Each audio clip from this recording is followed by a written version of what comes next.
All right, guys, what's up? This is Johnny. It is 6 a.m. here, Saturday morning. There's a lot of fights coming up. There's fights starting in a few hours. To all you Americans, I say welcome to the channel. To everybody else tuning in throughout the world, I know a lot of my subscribers come from the Philippines, the UK, Australia. I say welcome. Whenever you get this, whether it's on this live stream or if you catch it on our podcast playlist, the Johnny Says Boxing Daily Podcast, let me know in the comment section below who you like, who your locks are. I've given you mine. Right now, if you haven't gone there yet, on my channel, if you guys are unfamiliar how to navigate the YouTube interface, go on my channel. You'll see videos, playlists, shorts, lives, and then you'll see the section that says posts. I've given you 2 of my parlays so far for today and tomorrow. I answered your questions who fans are into UFC and MMA. I gave you my 3-leg parlay. Those odds pay about 5 to 1. I also gave you an 11-legger for boxing, and those fights start today. In this video, we're going to go over that. We're going to go over all your questions. There's some last-minute picks that I'm going to go with. There's some prop bets that I'm going to run by you. You guys don't have to tell me on this, but I will let you know that I do have a couple dollars sprinkled on it. There's a lot of stuff going on in boxing every Saturday morning, every fight week. It's part of the international boxing media's job. Even if you don't have a fighter, if you're a promoter, if you don't have a fighter who's fighting anytime soon, everybody knows that all the eyes internationally are on the weekend's fight cards. So this weekend we have the fight card. It's LA fights. It's in Long Beach at Thunder Studios. Some interesting matchups on that fight card. And because all week we were focused so much on Tokyo with Brian Norman Jr. and Jin Sasaki, some people kind of overlooked that fight, Stevens and the Stevens fight. And those odds are nice. We could go over that if you want. I got some action on that fight. David Stevens versus Kamakov. And also, if you read the title of this, we could talk about Galal Yafai. That's an intriguing fight, guys. That fight, I feel, internationally is flying under the radar. I broke the Galal Yafai Francisco Rodriguez Jr. prediction video down. If you haven't seen it yet, it's in my playlist section called Fight Predictions. That's the uninterrupted content that I create where it's my analysis, breakdown, and prediction. And everyone's checking in. I salute you guys. I'll start taking your questions in about a couple minutes. Let people fill in. I just want to run down a few things before we get into this. Like I said, the David Stevens fight versus Kamakov, that's an interesting matchup. We have also the headliner in Jersey between Brooklyn versus Baltimore. No one's really talking about that fight on an international level. I haven't seen any UK boxing content creators talking about it. I don't even know many in Australia. I know I'm not the only one in Australia, but I might be the only Australian boxing content creator who was born and raised in America. So maybe that's a point of difference for me when talking about the American fights, the non-world title fights, I mean. So I'm talking about, obviously, Jahai Tucker and Truck Simpson. There's value and money to be made on that fight. And I know a lot of my followers on this live stream are boxing bettors. So the true blue boxing heads will have money on that. If you want to talk about that, we can. Thank you, DJ. And we'll do our check-ins now. More of the Prince locks. Yafai money line, Tucker decision, Walker money line, McGrill by decision. What's that pay more? DJ's in the house. Whenever I'm in America, I'm invited. I'm coming too. If I come, we could talk about that for sure. And if you guys ever come down to Sydney, hit me up. And also looking ahead, because we always talk about one of my phrases on my channel, both when I'm breaking down and predicting fighters and when we're gambling, whether we win or lose, is what have you done for me lately? So looking ahead, we got midweek fights coming up. No one's talking about in Australia. So we win a lot of money on these Aussie fights. We got Liam Wilson and Liam Perro both fighting in Australia on Wednesday. So keep that in mind. Swindle under knockdown on Jahai fight. Good. I think so. And let's start there. So Swindle, the knockdown prop bet on Jahai Tucker and Truck Simpson.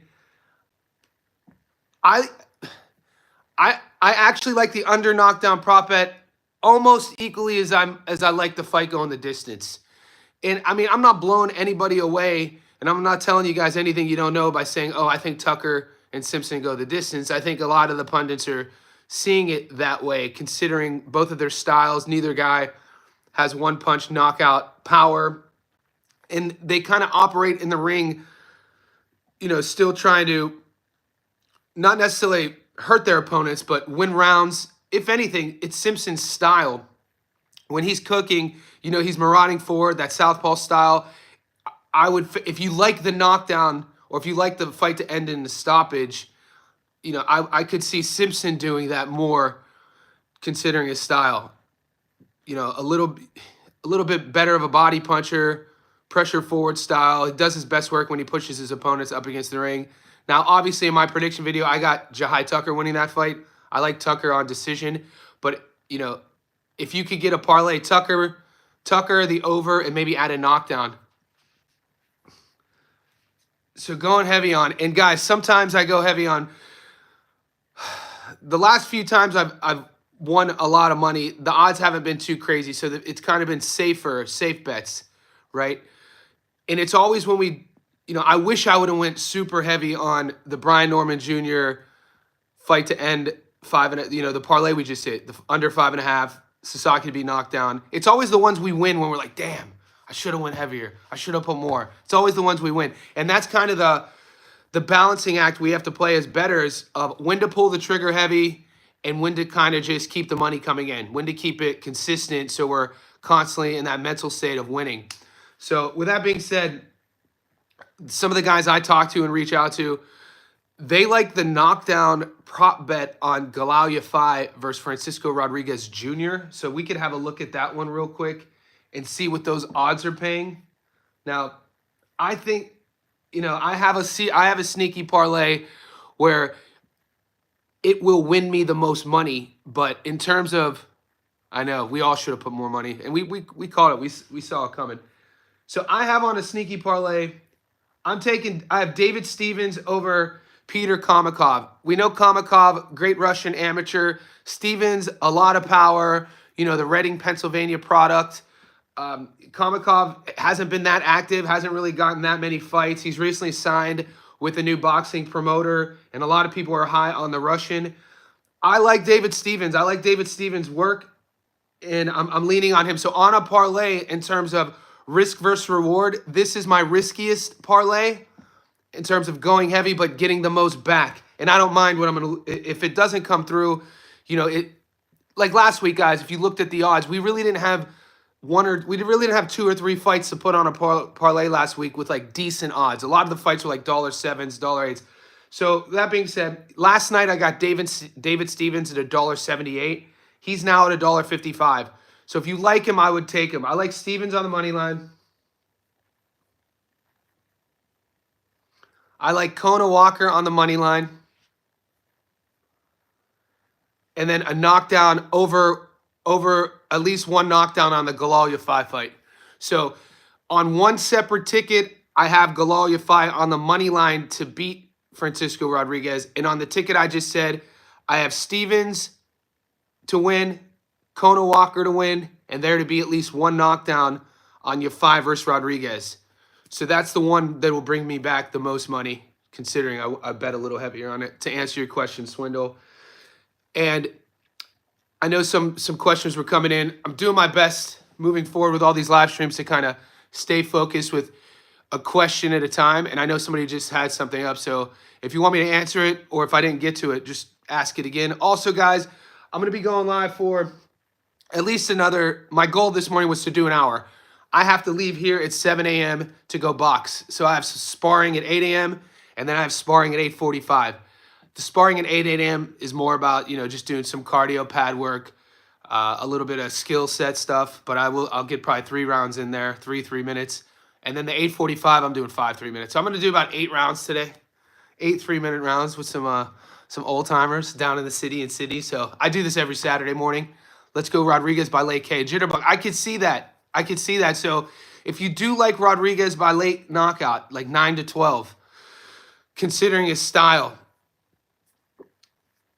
or if you're torn on that, if you like the odds on Rodriguez by knockout, take it.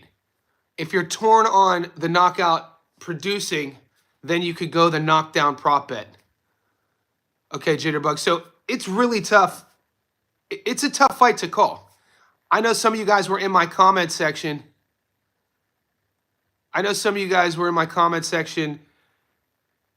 Who watched my Galal Yafai breakdown, the produced one, and then watched my live stream. And a couple guys were talking trash about how I was flip-flopping. Now, I never flip-flopped on my pick. I've always said Yafai was going to win. What I have been, if you want to call it flip-flopping, I've been authentic with my approach. I went from saying, I think this is going to be a really tough fight, to saying, I think Galal Yafai will struggle early, but then handle him late. I don't think that's flip-flopping. I think that's me being the fair boxing guy I am, seeing a path to victory for both guys, whichever way you look at it. It's hard to look past Rodriguez's experience and what he's looked like in past fights against really high-level guys. And it's also hard to look past Galal Yafai's trajectory and what he brings to the table. And what so much on the line with, a fight with Karaji, pretty much, for the winner. And, if... It's weird in boxing, man. The boxing global community, like I said, I brought this up yesterday on the live stream on the second one. I just watched 2 more videos on, the Brits doing their breakdown on Yafai versus Rodriguez. And all the Brits, I think 8 out of 9 Brit commentators are picking Rodriguez. So I don't know if that's kind of like the same thing I saw with some of the Americans. I know Showbiz picked Sasaki to beat Norman Jr., and there were some other Americans for Norman Jr. to lose. So I don't know if that's sort of just our human nature to be contrarians. It's a UK curse for Mexicans. And people were talking about that UK curse. Who did Josh Warrington? Remember that Josh Warrington fight against, was it Mauricio Lara? And then I think Lara popped didn't he pop for PEDs? Maybe not during that fight or shortly thereafter. But either way, Warrington definitely looked past Lara, and Lara came in and starched him. I was shocked. I watched that fight live. I think that's just one on the top of my memory, but we've seen it before. Oh yeah, don't get me started on those British refs stopping after one punch, aka Fabio Wardley, Justice Uni. So guys, wherever you're tuning in, welcome to the live stream. I'm going to go live again later on today, wherever you guys are. Like this video. They just did that Ring Magazine press conference and stare down with Bud Crawford and Canelo Alvarez. We could talk about that. I watched that. News is breaking that Josh Kelly might be fighting Bakra Murtazayev on that card. I think you just have to eye the sport. I like Showbiz and Sean, but they always get the picks so wrong. Yeah, I don't know who Sean Zittle is, and I just learned about Showbiz from you guys a month ago.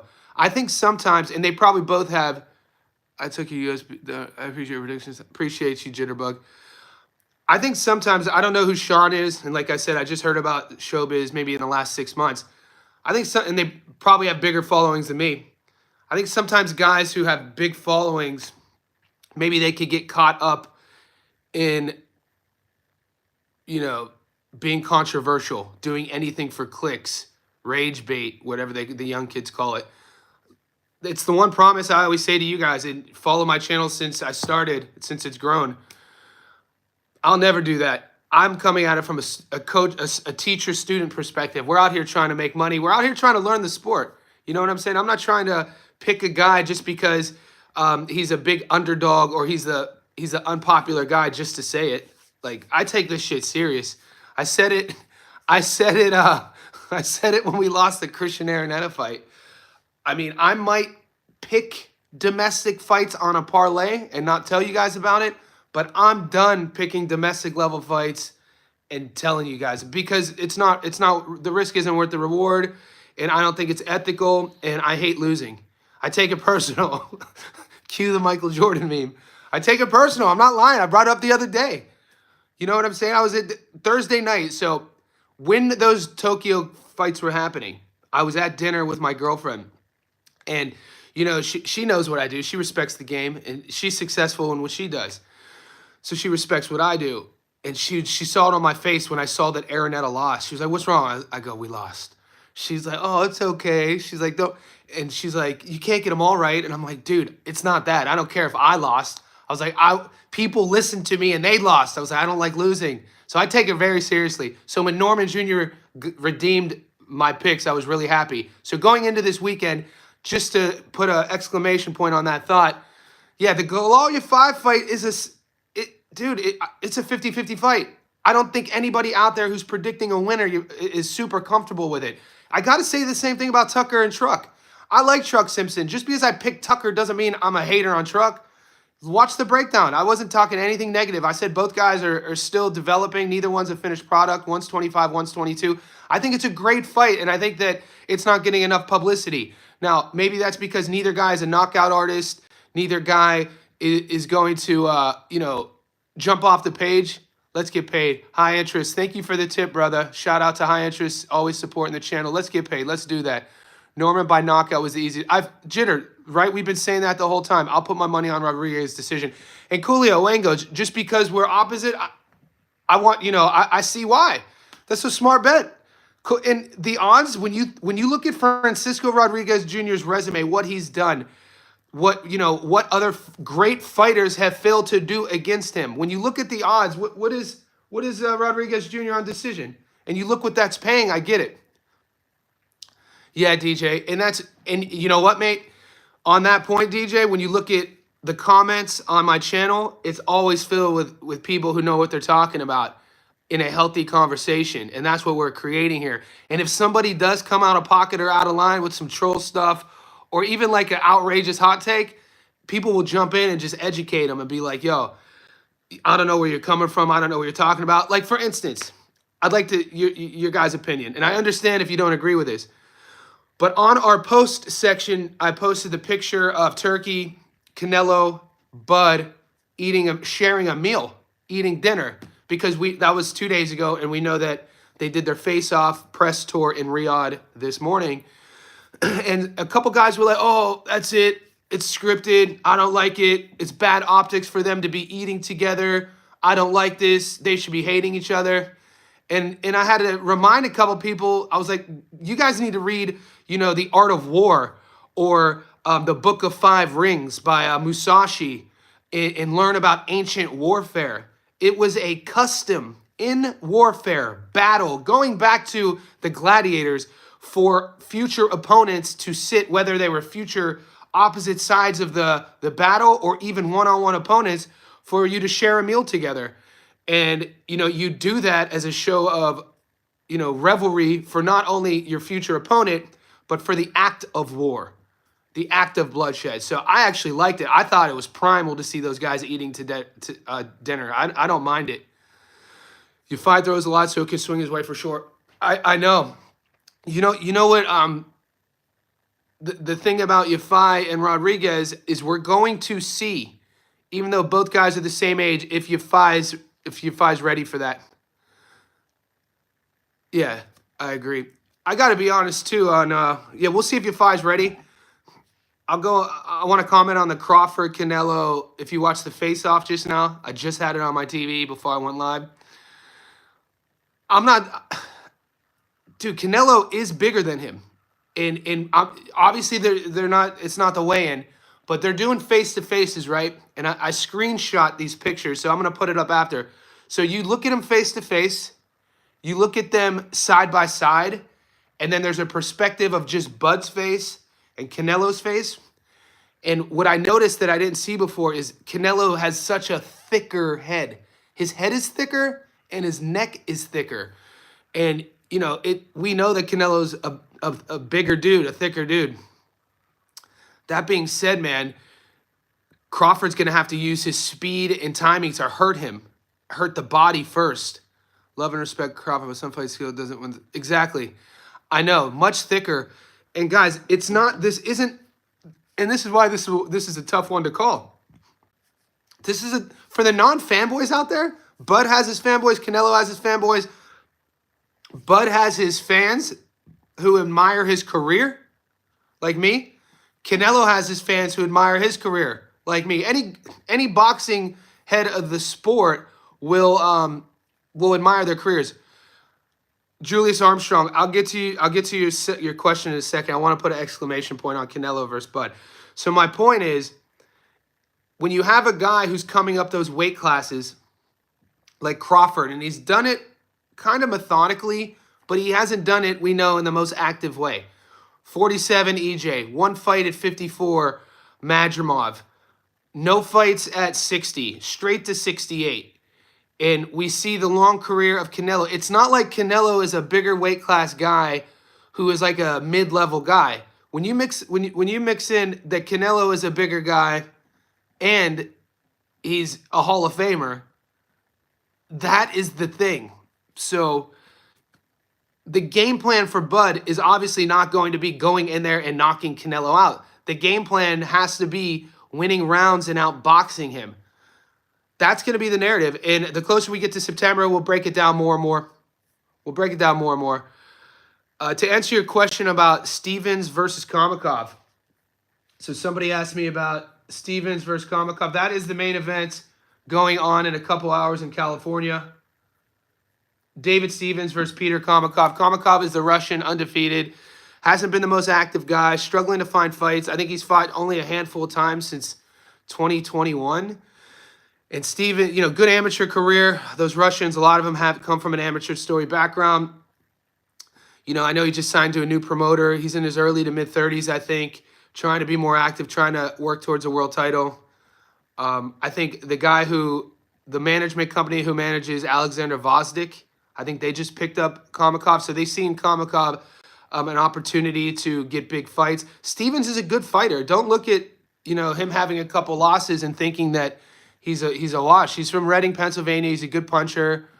It's the resume. I have Stevens. If I would have taken Stevens last night, the money would have been $1.78. He's dropped to $1.55, so a lot of money is coming in. I don't know if a lot of that has to do with some of the sports books internationally just offered that fight, but I could see a knockdown in that fight too. Yeah, Stevens did, and I brought this up. That Beck the Bull, he lost a split to Beck the Bully. All right, here, this is where we turn into the Wild West. Jitterbug, yo, who you got? Tevin Farmer or Schofield? This should be interesting. I can't wait to break that fight down. Jitterbug, off the top, I like Tevin Farmer. I think Tevin Farmer still has it. I think Tevin Farmer is world class. I think Tevin Farmer is a couple close decisions away from having a whole entirely different narrative for his career. I look at Tevin Farmer's resume in terms of win-losses akin to Sandor Martin, meaning that guys have fought at the highest level, guys who sometimes fights by the judges don't go their way. But Tevin Farmer, mate, he's world class. He's very skilled. Is Floyd ready for that? This will be by far Floyd Schofield's biggest step up. I know a lot of people are high on Schofield, but I wonder, is that because of Schofield's, what he looks like, physicality, who's been promoting him?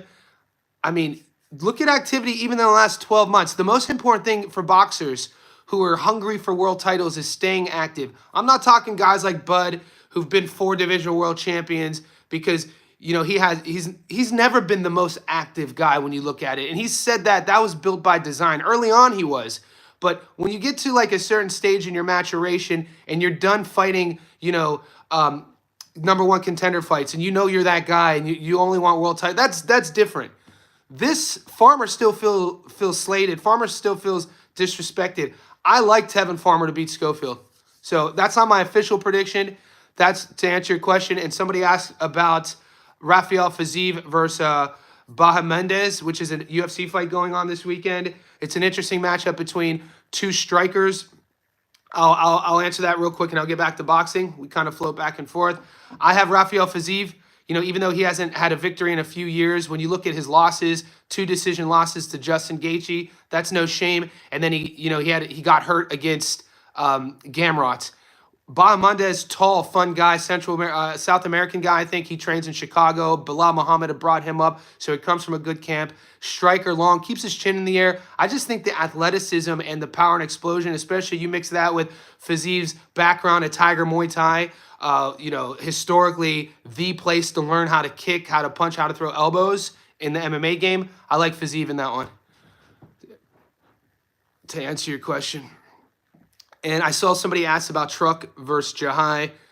I saw it fly by. I did break that video down. It's on my playlist if you want to see the analysis and prediction. I have Jahai Tucker beating Truck by decision, and I have him on a prop bet as well. I like, on a prop bet, I don't see the Tucker Simpson fight going. Okay, you think Tucker stops him? I mean, both guys are tough, and neither I wouldn't say neither guy has one punch knockout power. You think Tucker's just gonna? Then you think Tucker's gonna over sort of drown him then, put him in bad positions and force him to, because Simpson doesn't throw a lot. He doesn't have a lot of volume, and he doesn't really have. He doesn't like fighting in moments where the fight's not taking place on his clock. Some guys could fight well off the back foot if they're front foot fighters. Some guys can't. Some guys could fight through the adversity if the fight's not going their way. Some guys can't. Everything I've seen with Simpson, when you put him on his back foot, and he kind of goes through these laws of not throwing punches. When he's at his best, he's working the body, he's walking you down, he's putting you against the ropes.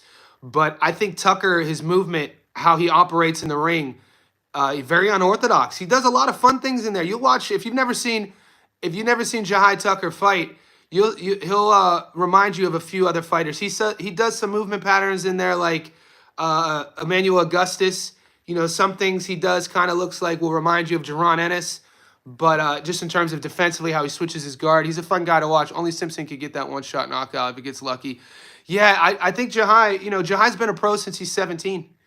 Top Rank signed him as a 17-year-old. They have matched him against some really tough opponents. I think he was 19 or 20 when they matched him up with Nicholas Flav, which is a really tough fight, really tough matchup. He was 19 or 20. And so that's his one loss. He has one draw.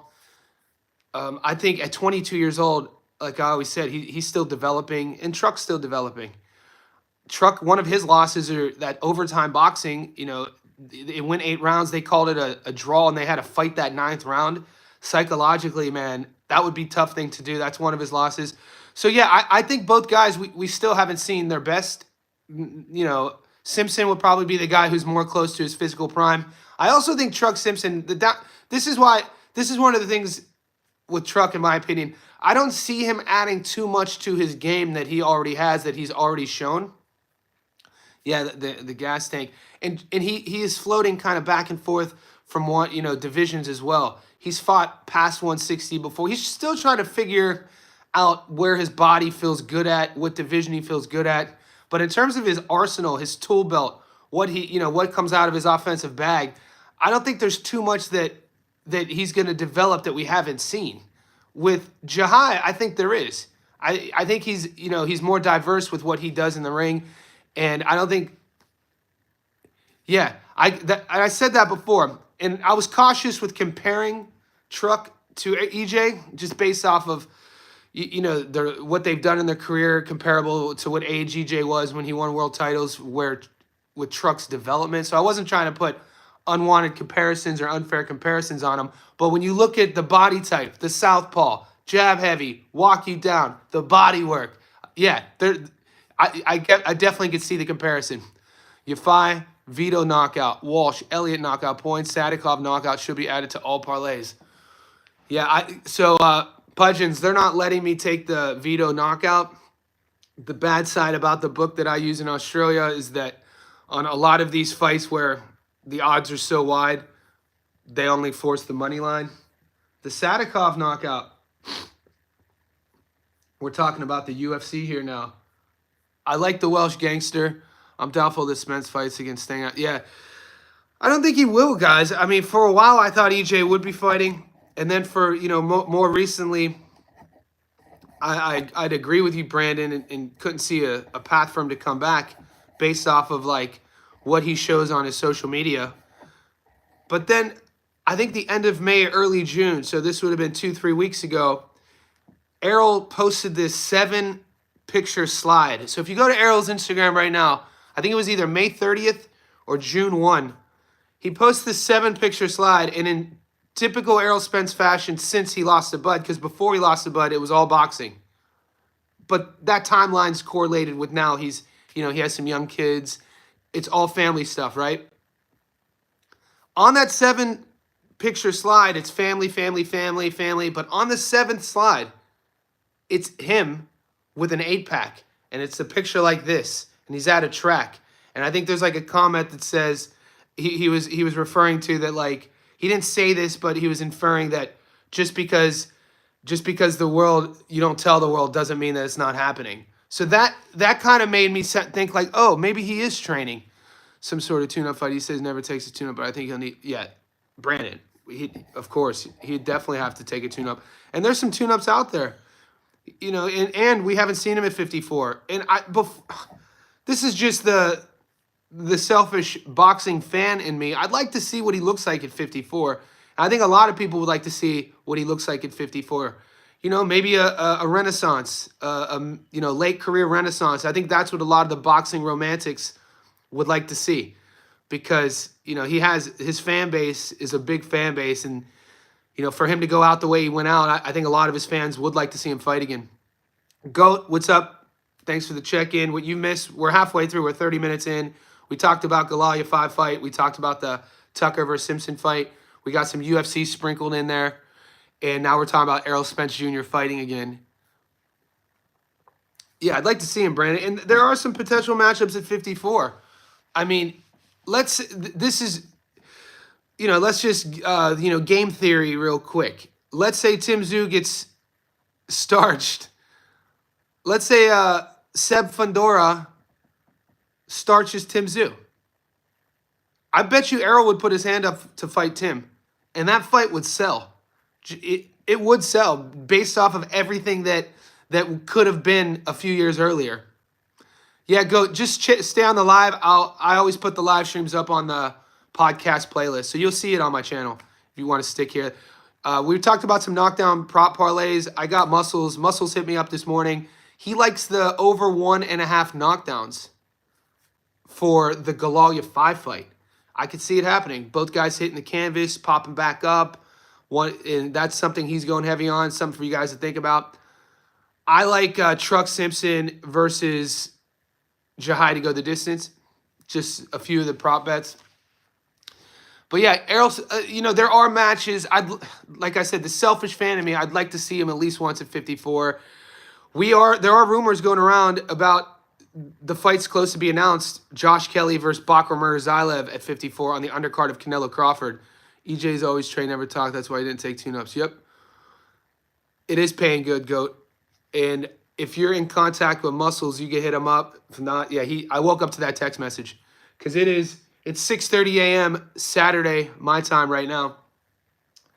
And, I'm up at 5 a.m. every day. Spence versus Thurman. Swindle, I'd like to see that, but just based off of Thurman having that fight against Brock down here in Australia, and I know Brock is a fringe domestic guy. We've watched Brock, Liam Perro knocked him out. Thurman was way classes above. Based on just Thurman, what he looked like, I wouldn't want to put EJ right in there with Thurman right now. I think Thurman doesn't get the credit he deserves. Keith Thurman is still a world-class fighter. I don't think, it's a shame he hasn't been as more active, but I don't think from the average boxing fan, he gets the credit he deserves. That dude could box. And it wasn't that long ago where people were talking about him in a different sort of light. So I wouldn't want to see EJ's first fight against Thurman at 54. I was thinking more, like I said, I wouldn't mind the Tim Tszyu fight. Even if Tszyu beats, I think the Tim Tszyu matchup would bode well with for Errol. Yeah, Thurman's an animal, dude. I have the over on Yafai versus Rodriguez. I like that. Yafai has never fought a caliber fighter. Rodriguez, Yafai has to be every two. Tomas, Yafai has never fought a caliber. Yeah, I mean, yeah, people are really undermining that Sonny Edwards win, right?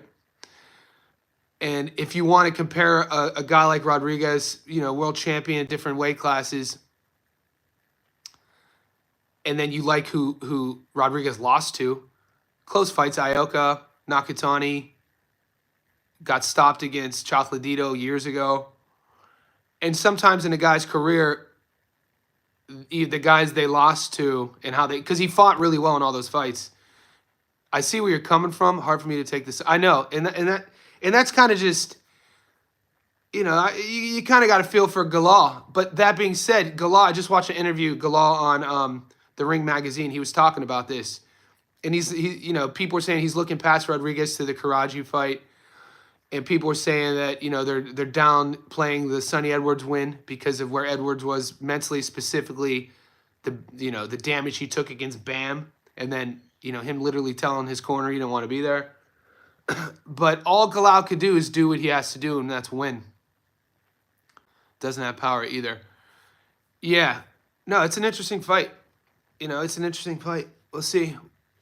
Over 45 pro fights for Rodriguez versus this will be Galal Yafai's 10th pro fight. Something to think about. And that narrative, you could lean either way on that. One would say, well, Rodriguez has a lot of tread on the tires. The other could say, well, like you said, Yafai, this is his biggest step up. So we'll see. That's why it's so intriguing. I like the matchmaking. Eddie Hearn, Eddie must have seen something, or he must know something. Guys, also, I didn't get an answer to this. Francisco Rodriguez Jr.'s last fight was in Texas. It was an 8-rounder. He won the fight. Then they overruled it to a no decision, no contest. Does anyone know why? I still didn't get an answer. Oh, didn't fall through. Bach and his team doesn't want to fight him right now, or they have a different plan. I forgot about, man, Erickson Lubin. Still only 29. Lubin has time. I like Erickson Lubin. Man, talk about the steam he had coming out.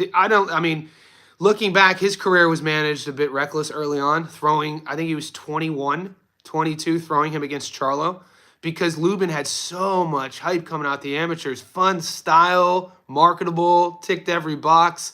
It's good to see him back on track per se, but still, is there another guy who had more title eliminator fights than Lubin? How many title eliminator fights has that guy been in? Come on, give that dude a world title shot. I did. No, Kona Walker, Mankey, I haven't. Guys, wherever you are, the stream, we're floating between 30 and 50. Could you like this video right now? That's all I ask. Support the channel any way you can. The tips help. Liking the video helps. The conversation is my favorite, so keep the questions coming. To answer you, Mankey, yeah, I wasn't able to do an uploaded film study on Kona Edwards, but I've film studied it on my own, so you don't have to trust my prediction. I like Kona in that fight.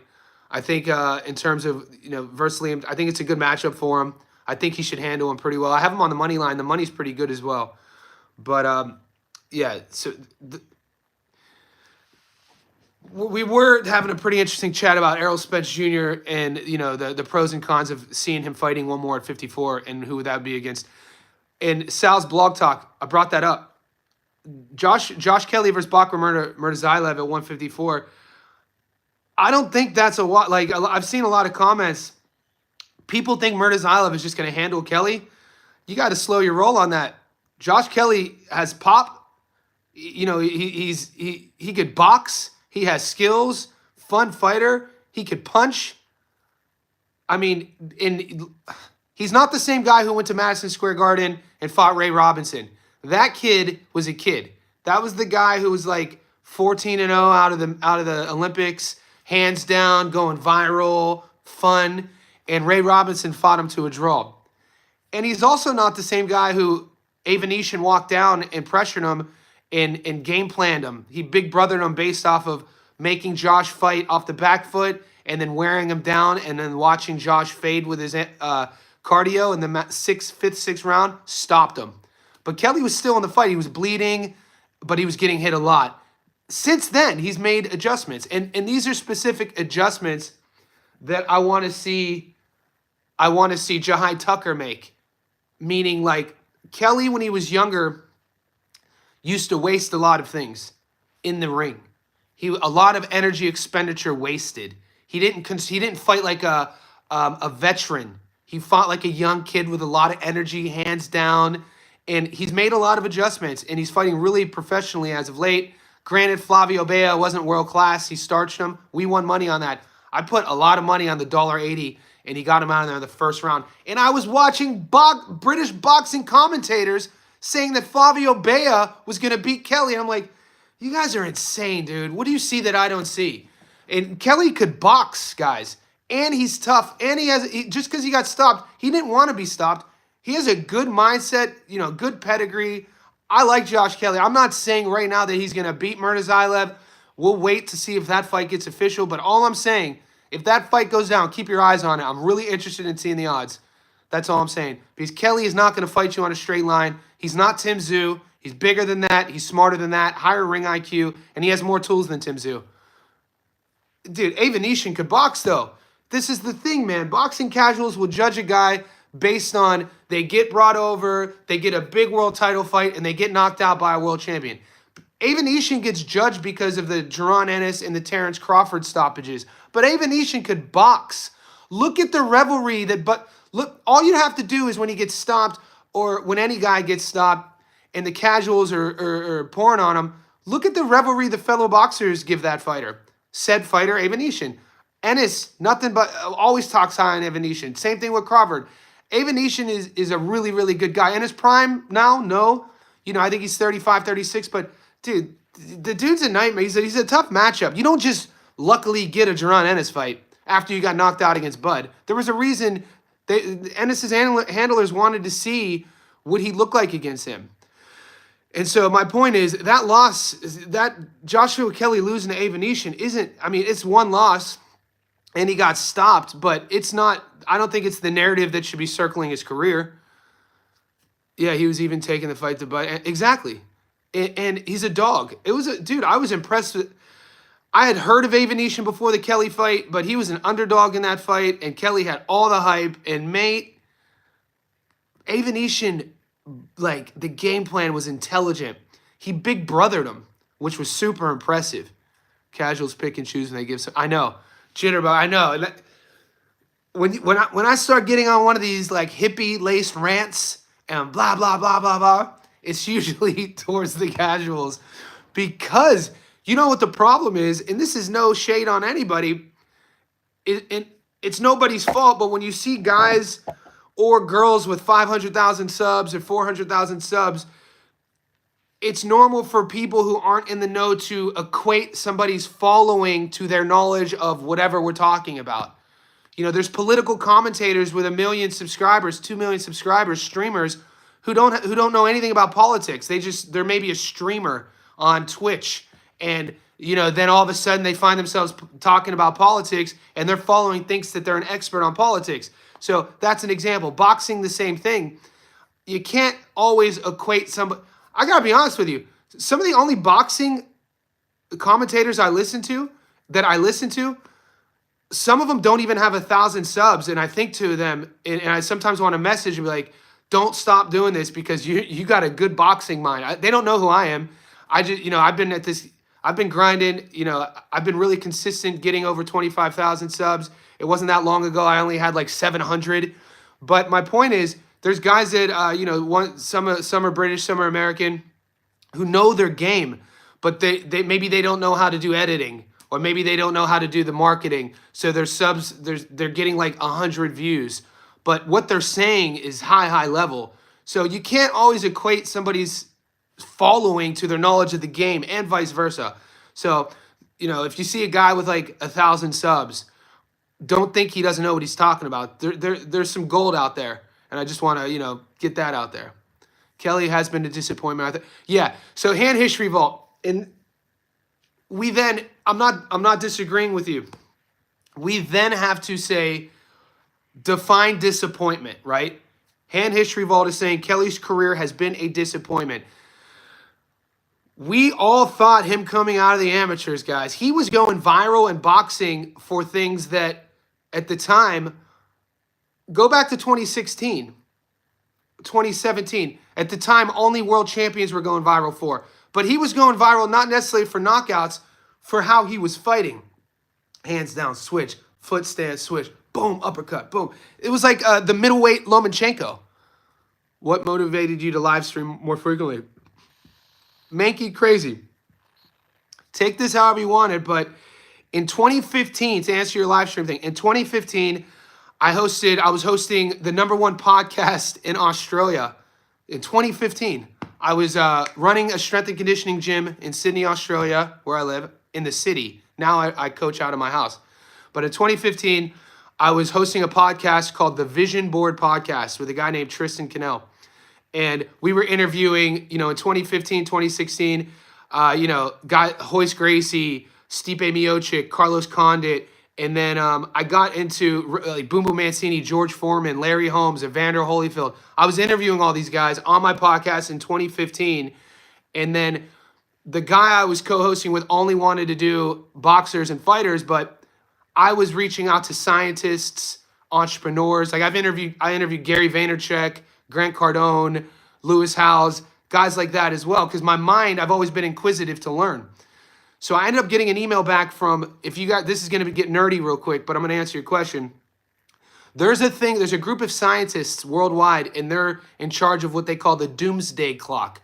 Some of these guys are theoretical physicists. Some of these guys are astrophysicists, and it's their job to meet once a year and predict, use the modern landscape of geopolitics and predict the end of the world. This is a thing that's been going on, I think, since the Cold War. It's called the doomsday clock. Now, one of these scientists is a guy named Lawrence Krauss. You might recognize Lawrence Krauss optically. He wears the big sort of like bucket hat, and he's like a 5'6" guy. He was a teacher at MIT. He's a theoretical physicist. He just does talks now. And he was on that board. So I reached out to him. I was like, dude, I wonder if I could sit shoulder to shoulder with a theoretical physicist. I want to learn from him. I message him. He messages me back and says, hey, Johnny, I'll be in Sydney for the Sydney Writers Festival. Let's do it in person. And at the time, I had only interviewed people via, we were using Skype at the time, or audio phone calls. So like my Evander Holyfield interview, my George Foreman interview, it was on the phone, and we just recorded the audio. Old 2015. So he books in, and I get super nervous. I'm like, oh shit, I'm doing this in person with a rocket scientist? I'm not like, I didn't go to school for any of this. So I reach out to one of my mentors who works for Grant Cardone, and he links me up with Grant Cardone. I get on the phone with Grant. If you don't know who he is, you could, like, or you don't have to be a fan of what he does. He's like an entrepreneur guy. He's a sales expert, but he a big following, kind of culty guy, but he knows what he's talking about regarding business and growing brands. And he tells me, Johnny, to stop being nervous, here's what you do. In the middle of morning rush hour in Sydney, in the city, do Facebook Lives every day for 2 weeks. So sure enough, and you could find these on my coaching page. If you go to Facebook and find Johnny Stofko Coaching, I don't use that page anymore. But for 2 straight weeks, to get out of my comfort zone, I brought my tripod. I went straight to where the train station is, and it's like Sydney CBD, thousands of people walking by, and I just live streamed for 30 minutes just talking about fitness. And so that was always, and it worked really well for me. My following had grown from it. I did the interview with Lawrence Krauss. I ended up writing my first book, and that interview is a chapter in my first book. So 2 months ago on my YouTube, I'm doing my YouTube analytics, and I'm seeing that like my growth was happening it was happening, but slow. And at the time I was only doing shorts and my Stats Done Live videos. And I was like, I need to add something else to the game. What else can I add to this? And so that's where I was like, well, you used to live stream all the time. Start live streaming. So I was live streaming 10 years ago where people were like, what are you doing? Why are you doing this? And then I stopped. So now I'm doing it again. And it's kind of like a modality that kind of suits my personality. I took class, my grad degree is in leadership and personal development from a program in Las Vegas. So public speaking was one of those things I not only was coached in, but I also used to coach public speaking to corporates. So that's a long-winded answer to your question, why I started live streaming again. Yeah, full circle moment. And, the connectivity, at the time on Facebook, there really wasn't interaction. It was just live streaming and people were watching. Zambikov versus Anglo is going to be a banger. Tomas, I agree. I like Zambikov in that fight. I wish I could get props on that fight, but it's only offering me the money line. Goat, what's your parlay? Goat, I'm asking you guys now. What are your locks of the week? We got Saturday and Sunday coming up. I need somebody's locks. Tell me where to put my money. That's the difference on the channel. I'll tell you, where I'm putting my money, but I listen to you guys too. Let's see. Maybe that's a new feature on the channel. We take, one of you guys give us your lock and we follow it and then we see how they hit. Because I don't mind getting held accountable. I'll tell you when I lose and tell you when I win. But I know some of you guys on the down low are winning, not telling us. Yeah, let's see the locks. I gave you guys mine. I like my 3-leg parlay at UFC. I have a 3-leg. It only pays about 4 or 5 to 1. I have Jamal Hill on the money line. I have the Welsh Gangster, Oban Elliott on the money line, and I have Rafael Fiziev on the money line. So 100 gets you almost 500. But I'm interested where you guys are going. I got about 10 minutes, guys. I'll leave it up for about 10 more minutes. Like this video. Like I said, now we're floating between 50 and 70. We're at 47. So, GOAT, I got Ruiz, Silva, McGrill, Vito Walsh. Easy money. Was that? And GOAT, that's probably going to pay you not quite 1-to-1, not quite plus money, but those are locks.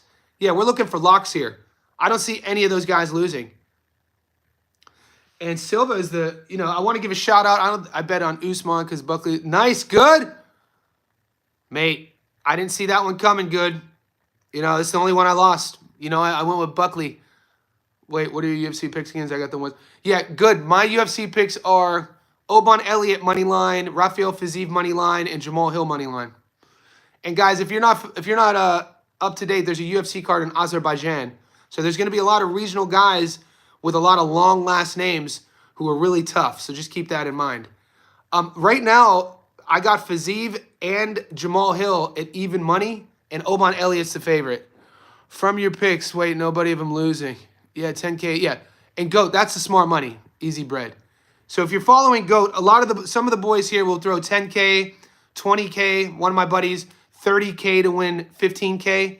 And when you're looking at locks, looking for locks, if you have the money to do it, that's how you get that steady stream coming. Netflix boxing about to change the game. This isn't supposed to sound controversial. You know what? I'm going to keep my next comment to myself. But I'm not. It was about Netflix. It was about Netflix. My girlfriend and I were watching this Netflix movie like 2 weeks ago. And I'm old school regarding I will rarely ever just watch a movie with having never heard of it. That maybe, I need to open up my personality a bit more. But I'm not the type of guy. Yeah, I like Jamal Hill. I do. And I can give you reasons in a second. I'm not the type of guy to just turn on the TV to watch TV. I don't really watch a lot of TV. So I'm definitely not the type of guy to watch a movie I've never heard of. She's like, let's watch the movie. It's supposed to be about sports. I hate sports, but there's a good storyline. And we put the movie on, and the first 3 minutes are about sports, and then out of nowhere, two dudes start making out. And I go, what the fuck? This was supposed to be about a historical piece about sports on Netflix. Now, all of a sudden, I don't mind if they're making out, but if you didn't tell me they were, and it wasn't marketed as two dudes making it. Anyway, so when I hear Netflix in my head, and I'm not coming at it from a hateful thing. If you know me personally, I use humor a lot. And I was just kind of like, yeah, that ain't, man, you didn't tell me that. Damn, that's all I said. But so when I hear Netflix doing boxing, I'm like, they better not be surprising us. Tomas, there's the picks. Kimura, Yafai, Rodriguez. And every American movie. Yeah, Zach, it's not just America. Diddy inspired sports movie. There we go. Diddy, no Diddy. Okay, so you guys, I'm not the only one. I'm not the only one. And look, I don't care who you sleep with. I don't care. Why is that my business? I don't judge you at all. But I'm trying to watch boxing. Yeah, same. Yeah, if I'm not watching DAZN boxing, a documentary about the nerd in me, though, guys, that a lot of people who don't know me personally, I'm kind of I'll watch old leaders doing speeches. Yeah, so I just got done watching a documentary on Winston Churchill. This is the guy, the World War I UK sort of leader. And in terms of speaking, that guy was an animal. It's mostly boxing. Yeah, same. Good. We keep things copacetic here. It keeps us safe. But yeah, so when I hear Netflix boxing initially, everyone's like, oh, the streamers, the opportunities, the views, of course. But then in the back of my head, I'm like, uh-oh. Okay, perfect example. The Madison Square Garden card, we're watching boxing, and then all of a sudden, we're seeing commercials with streamers playing video games. I had to text my boy, what are they doing? Dudes playing video games, animation cartoons in between the fights. And I know that, I have to open up my eyes and, the world's changing. But I'm like, these guys aren't boxers. What do I want? If we're going to see in between fights, I want to see an interview with a boxer. I don't want to see a dude playing a video game, animated, explosions, CGI. That's just I'm almost 50 years old. But yeah, there were a lot of in between things in the Madison Square Garden card. You know, the Devin Haney, Teofimo, Ryan Garcia card that no one talked about. That I was like, that I didn't want to see all this. Jordan Levitt, yeah, Jordan Levitt, the monkey god. No, he's not. He's married.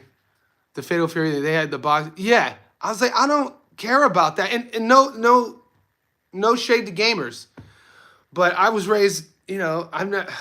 And I know the only games I ever played, this was in college when we were smoking a lot of green, was Madden. I grew up playing Madden. I grew up playing Tecmo Bowl, Tecmo Bowl on the Nintendo, Madden, NCAA college football, shit. People sleep. NCAA college football on the PS2, like 2001 to 2004, and then also Tiger Woods golf in like 2004. Don't sleep. You could get hammered. We would get a bottle of Henny. We'd get a bunch of other things. And I never even golfed in my life. And we're out here playing Tiger Woods 18-hole golf and doing shots every time. Anyway, I digress. But I'm not, by no means am I a gamer. I'm the type of dude growing up, if my boys wanted to smoke weed, play video games, what that meant to me was they're coming over to my house to smoke weed and play video games. So I'll just smoke a blunt and then I'll watch them play. Yeah, the NCAA college football was my shit, man. And then, NBA Jam for the, I think it was Sega or the PlayStation, 1996. Thoughts on my parlay. Hand history vault. Could you run it by us one more time? We were ranting a bit about video games. Anybody NBA Street or Fight Night? They see, all right, now that's what I'm talking about. That's when games were games. NBA Street was insane. Fight Night 2004, Pass the Sticks. Yep. Next. I got J Hill on the money line, Maurice. Just the money is too good. What I've learned over my time gambling on sports is not to get greedy. So if you like the odds, if you like the value on just either guy, Khalil or Hill, whatever guy you lean on, just take the money line. What's up, bro? Just joined you. Yeah, Rez, I posted him too. Games are insane. Fight Night 2004. I hear Undisputed Game sucks. Yeah, maybe it's because my dad was a goddamn, he wouldn't let me play video games. I like it go over 1.5. Okay. Is it a 5-rounder? It should be main event. Don't get arrested, bet bro. It does landslide play because good at scroll up. I didn't copy it. Okay. It's all good, hand history. I heard Undisputed is boo-boo. Yeah, so we can't be greedy. Guys, I got a couple minutes before I have to go spar. My last bit of advice is based on win I lose. Don't get greedy. Don't add that $7 on a parlay. Because you'll hit a 3-1 dog, you'll parlay that with a 2-1 dog, both underdogs win, and then you put a $7 on it. Caleb Plant versus Resendez, and then you lose. So have standards, have boundaries in terms of if you're going all dogs, don't put a huge favorite on that parlay. And if you're going huge dogs, don't go too heavy. But the worst thing in the world as a gambler is when you have a nice little parlay and the dogs come home and you lose a goddamn 7-1 favorite because you got greedy. Don't get greedy, Maurice. I'm a degenerate. Go back to my live stream yesterday, Maurice, and hear my story about my last hand of blackjack when I was living in Vegas. I'm not going to retell it because it's a bit long-winded. But, yeah. Guys, I'm going to end it here. I'll be back in a couple hours. We got the Long Beach card. I think LA Fight Nights. It's at Thunder Studios in Long Beach. There's some good fights on there. There's money to be made. I got sparring here in about an hour. I'm going to go down to the Sydney. I've been sparring these guys for